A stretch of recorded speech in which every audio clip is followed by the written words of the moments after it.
With their user-friendly hardware adopted across agricultural societies, dogs established comfortable market share as herders and perimeter guards. But every industry faces technological disruption. For dogs, it was the Industrial Revolution. Almost overnight, the agrarian utility market collapsed. Fences replaced herders, alarm systems replaced biological defense. The canine unique selling proposition was completely obsolete. This created a severe operational crisis. The flaw in the canine business model was overwhelming. Massive overhead costs. A domestic dog requires 1,000 calories per day, dedicated medical care, and waste management by the human executive. How do you justify extracting thousands of dollars a year in premium kibble when the unit produces zero physical labor? Logically, the canine division should have been liquidated. Instead of bankruptcy, dogs pivoted to an advanced software model.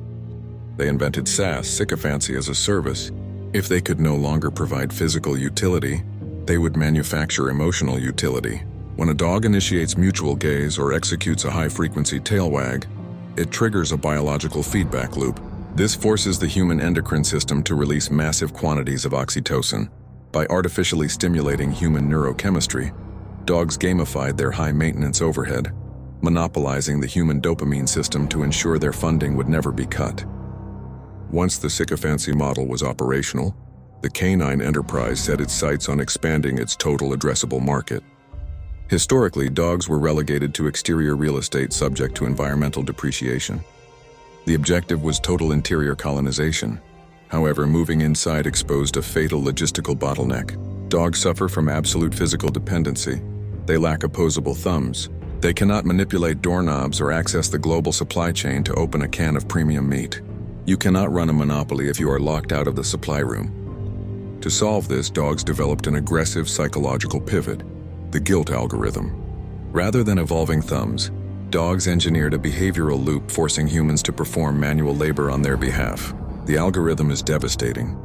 The dog assumes a position of calculated vulnerability, emitting low-frequency whines and deploying maximum ocular dilation. This creates extreme psychological distress in the human target. To relieve their distress, the human fetches the food and places it directly in front of the canine terminal. The dog successfully outsourced 100% of its labor requirements to the CEO of the household. But here is what behavioral economists fundamentally misunderstand. You can hack neurochemistry. You can outsource manual labor. You can secure a permanent position on the human mattress. But a true corporate monopoly does not just control the present, it dictates the future. The canine enterprise was secretly developing a final expansion strategy, ensuring human capital remained subjugated forever. The ultimate reality is that the domestic dog is not your best friend. It is your biological landlord.